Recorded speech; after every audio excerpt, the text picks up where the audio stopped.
Hello, my friends. Once again, you have reached the real dirt, where we have conversations about cannabis with cannabis experts from all over the cannabis industry. Now, in today's episode, we're going to talk about my recent trip to Europe, where I checked out a lot of the hemp and cannabis industry. Really got to make some observations of the changes that have been going on there in the past 10 years or so. I used to go to Europe a bunch. We went to Amsterdam, God, dozens of times between 99 and 2010 and 11. It used to be the place we'd hang out. We had friends there, and I don't know, we just really like the open environment of legal cannabis, legal-ish cannabis, gray market cannabis. And to tell you the truth, Amsterdam is just a really cool city. So I've spent a bunch of time there over the years, and since 2010 or 11, I think that was the last time we had been. So we just come back. We were headed to Croatia to, it's kind of hard to explain exactly what it is, a business conference. It was in Croatia. It's part of this great group I'm a member of, Baby Bathwater. Check it out if you're an entrepreneur, business person, marketer, and you want to get involved with a group of interesting people. Yeah, man, check them out. We do lots of great things all over the world, and it's basically an environment where you get to chat with other high-level entrepreneurs, business people of all sorts of businesses, and learn about their businesses. You learn about yours. It's an incredibly educational event and quite a good time. Baby Bathwater asked me to come to this thing, and I, of course, said yes.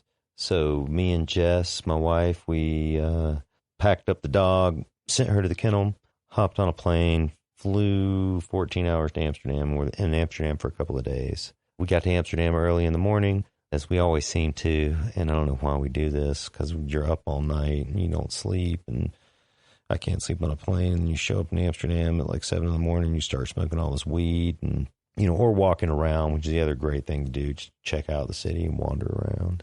By the end of the day, you're usually pretty socked. Amsterdam's changed a lot since the last time we were there. They've had a more conservative government. They've definitely regulated cannabis more. Coffee shop industry's regulated more. They've really regulated, they've given out less licenses. They've reduced the number of coffee shops by almost half since maybe 2007 or 8. There's less than 200 coffee shops in Amsterdam City now. And they've kind of pushed them over into a couple of specific areas. The Haarlemstraat area, there are dozens of cannabis coffee shops. They refer to it as a green light area as opposed to the red light area, which they've also pushed all of that into one location as well, where both of these things used to just be spread out all over the city in whatever zoning allowed them. And there are still coffee shops all over the city randomly, but there are quite a few over in the Haarlemstraat district now. Several have gone out of business, moved on. The Rookery, that was one of my favorites. That's gone out of business. But a great place has opened up in its place called the Coffee Shop Amsterdam, formerly owned by the Dampkring founder and former owner. There were lines out the door at some of these places, like the gray area. Holy hell, man. I have never seen the lines out of this place. Dampkring lines, Tweed Commer lines, like Greenhouse. Oh my God, lines of people. It was incredible at the volume of people that were in line. Here really gave me hope for what's going on right now with U.S. cannabis. That demand appears to me has skyrocketed over there.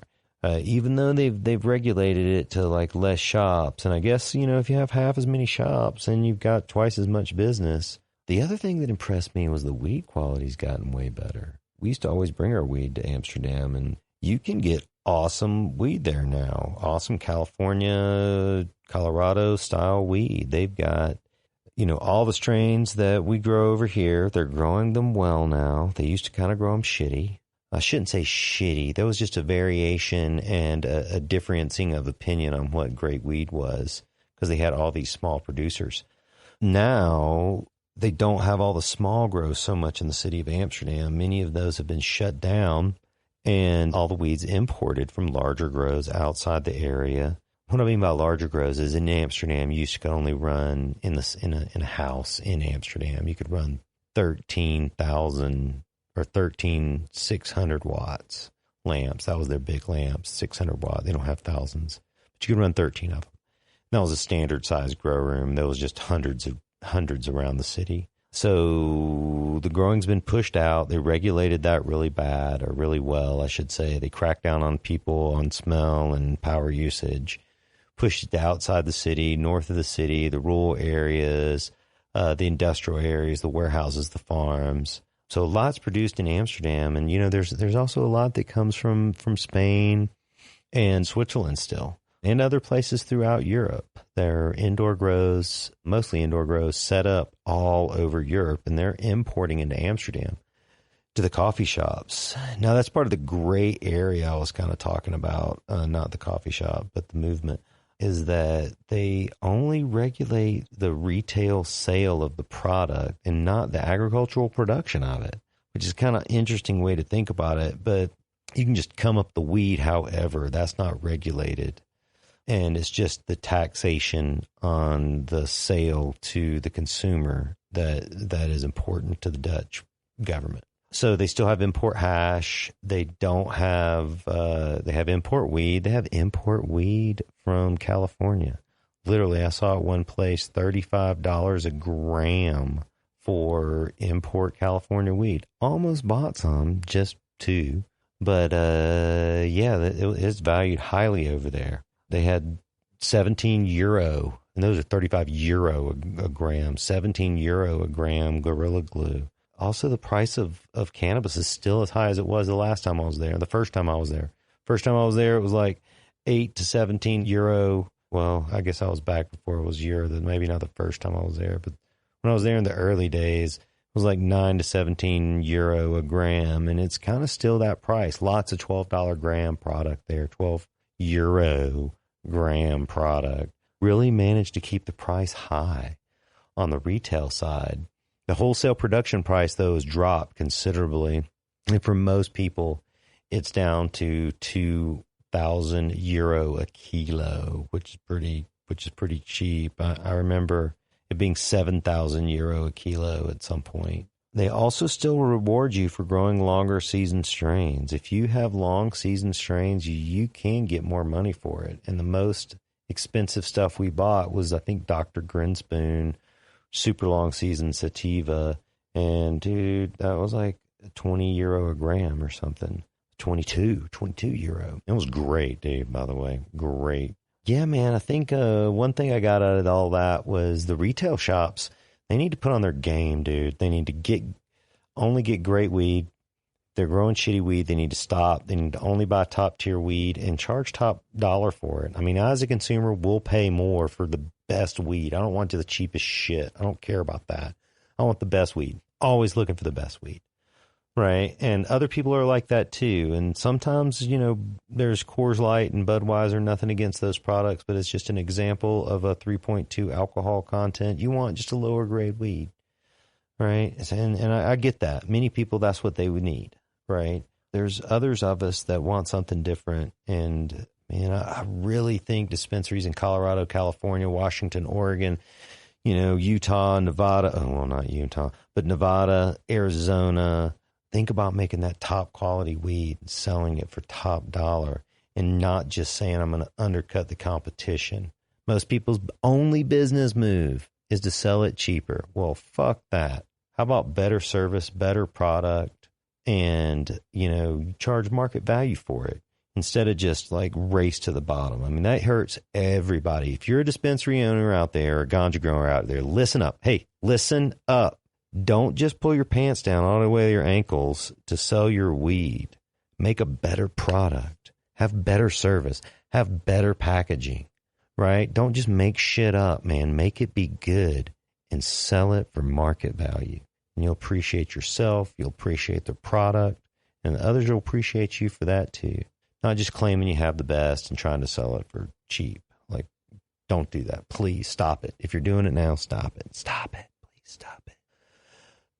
There's enough shitty weed in the world. We don't need more. So Amsterdam for 2 days. Had all the delights, all the food, all the city lights, all the outside cafes. It was great. And then we hopped a plane, went to Croatia. private island. It was like a Boy Scout camp, upscale Boy Scout camp for this baby bathwater event.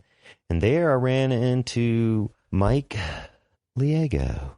And me and Mike had a great conversation about hemp and what's going on in Europe. He went and saw some big operations producing CBG and CBD product, and we smoked quite a bit of it. Mike's a great guy. He's part of International Hemp Exchange. If you're a commercial hemp grower or interested in commercial hemp, it's a great place to start. It's a great place to sell your hemp seeds, and your other hemp products on wholesale or retail. It's a really interesting organization, and you should check it out. International Hemp Exchange. I've got a few different episodes where I talk to these guys, but I'm really fascinated with hemp.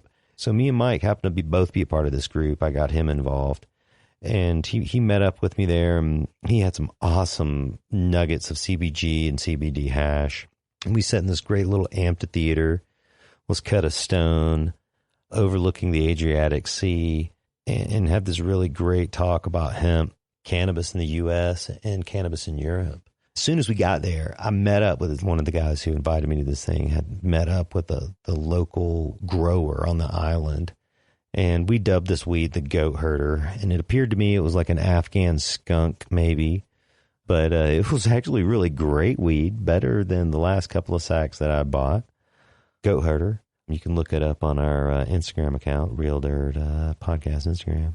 But man, this shit looked great. It looked as good as any.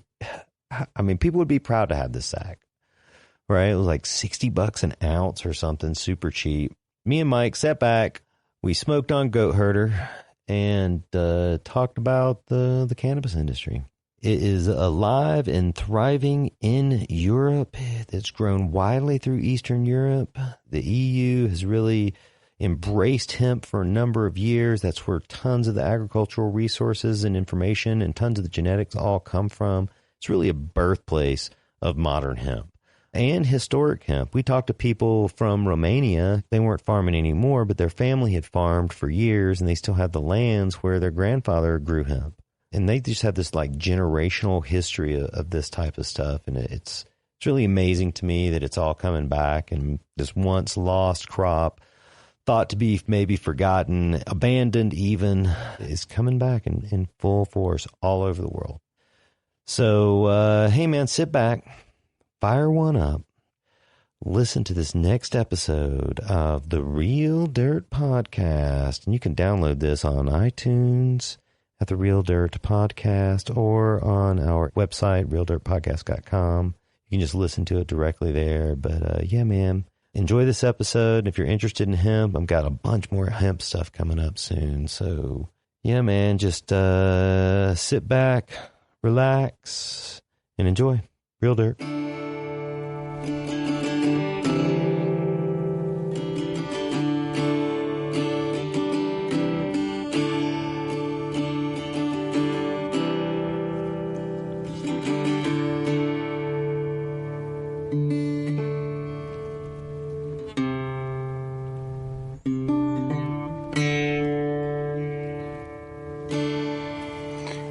This is Chip, the Real Dirt. Today I'm hanging out in someplace I can't quite pronounce the name in Croatia. I'm here with Mike Leago. Say hi, Mike. Hey, Chip.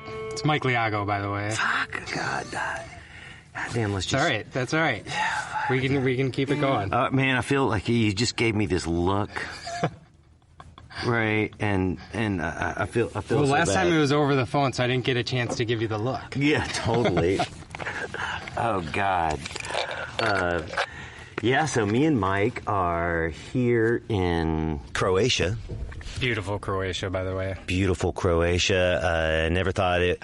Honestly, yeah, I guess Americans, we supposedly don't know much about geography, and... most of my friends had no idea where Croatia was. Did you know where Croatia was when we decided to come here? Yes, because when I was thinking about coming here, I found out where Croatia was. Oh, right, totally. Well, I did something similar, and someone told me, it's on the Adriatic Sea, and We're here at this event that's the Baby Bath Water first European event. And Baby Bath Water, it kind of don't even quite know what it is that we do here, but it's a bunch of entrepreneurs and marketers, and it's highly curated, and we all get together and we talk about what's going on in our businesses and swap trade secrets so we can learn how to market to our customers better and build better businesses. And me and Mike were both part of this group, and they just happened to have an event here in Croatia, so I think we both decided, what the hell? Absolutely. Right. Why not come to Croatia? Yeah, so, perfect opportunity to talk about European hemp, European cannabis. It's a hot topic right now. It's everywhere. I flew into Amsterdam, where it's full of European cannabis, and you came into... Well, came into Croatia via France, but into Zagreb, met some farmers, met some producers, saw some of the landscape between here and there, and have been very impressed with what's going on and what we continue to hear about it. You've been to Europe before? I have. Right. I think I came to Amsterdam, to Europe, the first time in maybe 2001. I was just going to stop over in Amsterdam for a couple of days. I stayed 3 months. Shocker. Shocker. Totally. Imagine that. Europe really pioneered the legal cannabis movement, whether it was hemp or whether it was ganja. In many ways, they pioneered it. Europeans were some of the first people to breed the seeds that we have for hemp and modern-day cannabis. They may have come from other places, but they came to Europe, to Amsterdam, to the Netherlands, to Romania, Czechoslovakia, and hemp industry and ganja industry have grown up in the past 25, 30 years. Yeah, there's no doubt about it. It seems like long before any of these other countries and cities were a hot topic of discussion, it was always the Netherlands and Amsterdam. There's a lot of lessons to be learned here from Europe's 20, 30 years in the cannabis business. Everyone says that it's just starting in the U.S., or maybe some people say it's over with in the U.S. It all depends on your perspective. But there's a lot of lessons that we can learn about industrial agriculture and scalability. Tell us what's been going on here. You came and saw some hemp people.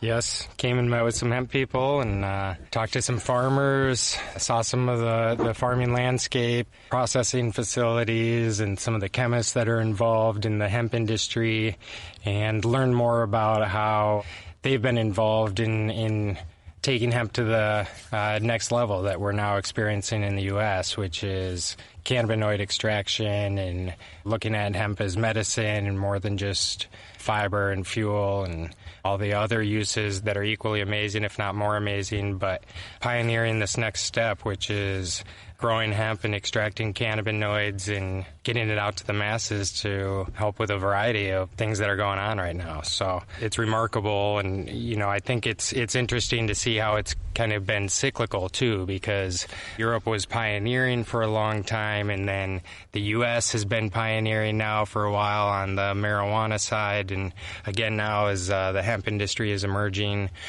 really paving the way and pioneering, but building upon what we were able to get from Europe and kind of stand on the shoulders of what happened here to take it even further. And then we see it again where, things seem to be kind of slowing down in Amsterdam and the Netherlands perhaps, but there's a resurgence in countries like Spain and dispensaries opening up and markets that are really starting to run wild and embrace legalization and the plant in different ways. So it's interesting because it's, the more things change, the more they stay the same, and a lot of it's just shifting around and taking what's been known by a lot of people for a long time and really empowering the masses now with this information and access more than anything. So speaking of access, do you know how the regulation of hemp works here? I know a bit about it. I'm far from an expert, but... It's more treated just like an agricultural crop. There's very little regulations. Yes, with hemp, and then as long as it's fallen beneath the THC thresholds, yes. But I think we're also seeing a trend emerge in Europe where they're looking now at cannabis as cannabis, whether it's hemp or marijuana, and just setting a boundary. not really treating it so much as here's hemp, here's marijuana, but, it's cannabis, and above a certain percentage is intoxicating, or recreational percentage is hemp, and what is done with it when it's hemp is, kind of free reign. Many people feel like they're overregulating cannabis in the U.S., and I do believe that it needs some regulation, but, Europe and Asia have an incredible hemp industry with little or no regulation, and I think we need to, look at that and not be so puritanical. I understand how ganja is an intoxicant. It may need to be regulated. Access may need to be regulated. But cultivation, that doesn't need to be restricted as much as it's restricted. However, I do believe that for a sustainable economy, they need to restrict the number of licenses given in the U.S., because there's just so much room there to grow. It's easily flooding the market, and we see it right now with inexpensive cannabis. In Amsterdam, I was just there, and they had 10 and 12 and 17 euro grams, right? And when I was there in 2001, that was the same price. Now, the wholesale price of cannabis has gone down significantly in Amsterdam, but the retail price has really remained the same. And I'm not sure how we can do it or if it's even possible, but man, we really need to keep the value up to sustain the industry, or else we're just going to end up with just commercial grade cannabis, and it's already harder and harder and harder to find great quality product in the U.S. now. Do you see the same thing happening with hemp in the U.S.? I think this is going to be a really interesting year or couple years in hemp, because we have a lot of people jumping in and going big. People look at it as, it's another agricultural crop. Maybe we've done it with cannabis. Maybe we've done it with another crop before. But getting it started, growing it is kind of the easy part when it comes to hemp. It's what are you going to do at the end of the season if you've got this massive operation? And that's when things can really start to fall apart. So that was a big topic of conversation with some of the gentlemen that I met with over here, is just the learning curve and kind of operating procedures that these companies need to get in place. And it seems like a lot of companies are jumping in and going pretty large. And we've both seen it on the marijuana side, where sometimes just having a large bank account and a good business plan isn't going to be enough. You need to learn as you go. There's experiential growth that's going to happen, and a learning curve, just like anything. So, the thing I love about cannabis is everybody thinks they're going to change the world. Yeah.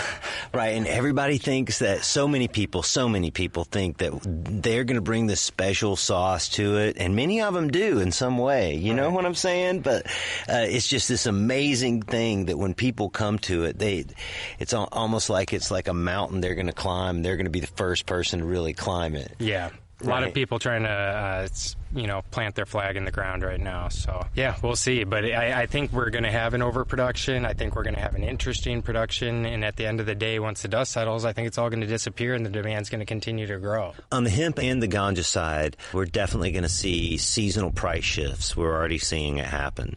In the fall time, when the outdoor harvests come in and the greenhouse harvests are at their highest weight, because you can grow in cannabis in greenhouses all year long, but they get at their highest yields and highest weights in the fall. When all of that comes in at once, whether it's hemp or ganja, the price drops. Right. And on our previous show, we talked about how last year it was down to maybe $10 and $20 a pound in the fall, and today it's back up to $75 to $100. Right. That's what the scale of agriculture does, is people are able to outgrow their infrastructure to dry and sell and process it. Right, so they flood the market, and then it's a short-term stored product, so it just goes away. Yeah, and you want to get rid of it before the next one comes. So the pricing, continues to fluctuate, but now we're seeing supply start to dwindle up. Well, in the fall there was a lot of groups didn't know what to do with it, and demand just continues to grow. And we've only got one growing season for most of the states in the U.S. right now. But yeah, it's fluctuating, and who knows what's going to come this year, but there's a lot more seeds going in the ground. There's a lot more clones going in the ground.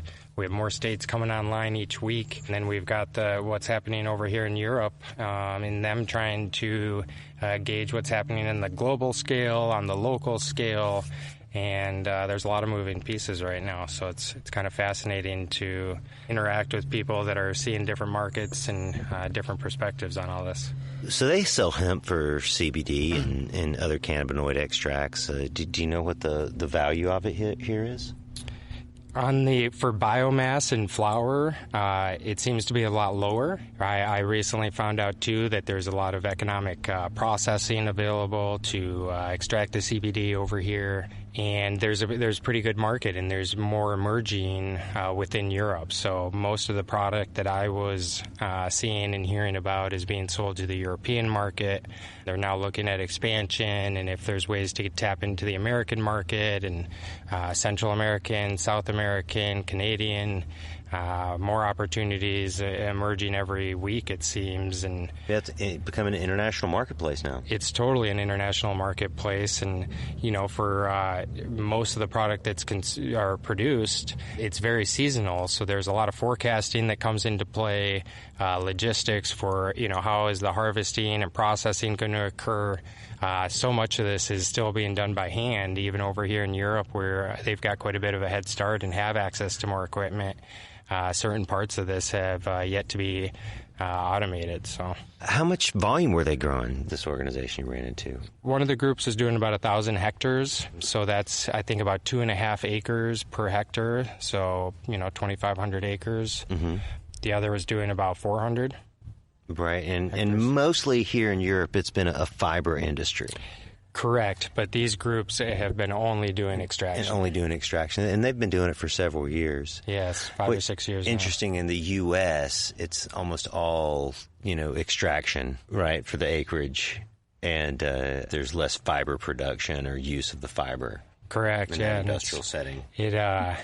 We just lack the infrastructure and equipment necessary to really take advantage of the fiber right now in the U.S. And I actually just saw something interesting the other day that it sounds like there's even a group or a couple groups in Colorado that are saying they're decorticating and actually not decorticating and ruining a lot of potential fiber material from farmers. And again, there's people jumping into this right now, and opportunities really need to be vetted, and sometimes if it sounds too good to be true, it just might be. Too good to be true. Totally. Amsterdam has really survived on imports of cannabis and hashish. In the past... Legal imports? There's the thing. It is, we all think that Amsterdam's a legal market, but it's really just legal to, sell it and smoke it. So it's not legal to produce it there. So there's this huge gray shows up area. And then it can be sold. Yeah, and thus one of the popular coffee shops' name is the gray area. And cannabis is imported from all over the world there. I even saw cannabis from California being sold at shops there in Amsterdam. So I saw places in Amsterdam that had California cannabis for sale for $35 a gram. Whoa. Right, $35 a gram. And now that's a true international ganja economy, right? But we're not exporting ganja anymore throughout the world. It's mostly grown in the location that it's smoked or near the location that it's smoked, especially in the legal industry in the United States. But it's different for hemp. We can import and export it.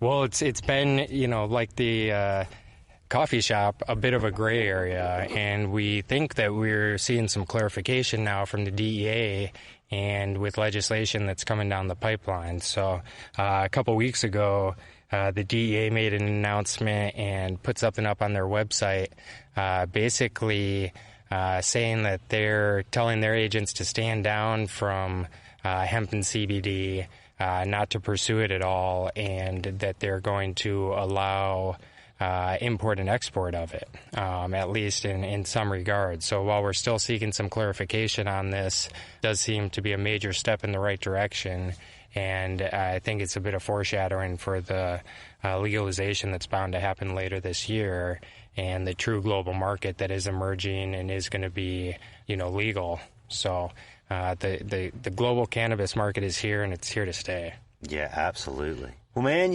I think it's time for us to pack up some of this good Moroccan I found and maybe smoke some of this local Croatian weed. How about that, Mike? I think that sounds like a pretty good plan here, Chip. Awesome. Well, hey, this has been Chip and Mike. Thanks for joining me today on The Real Dirt. If you like this episode, please download it and others at therealdirt.com or on iTunes, The Real Dirt Podcast. And check Mike out at the International Hemp Exchange. And is there any other contact we got for you? Mike at iHempX.com. If you got any questions or comments about this or are thinking about getting into hemp, iHempX.com. Reach out to us. Feel free. We're touching base all over the world right now and trying to connect people across the globe to continue developing this great industry. Awesome, Mike. Well, hey, man, good to see you on this side of the world, and maybe we'll talk again about hemp in the fall when the harvest comes. I'm sure we will. All right. Maybe in a couple different formats, too. You want to go over-under on the price per pound of hemp? Man, I think that's, impossible. I think that we're going to see new lows and new highs, so that doesn't even make sense. In the same season. What's going on here? Awesome. This is Chip from The Real Dirt. Thanks for listening.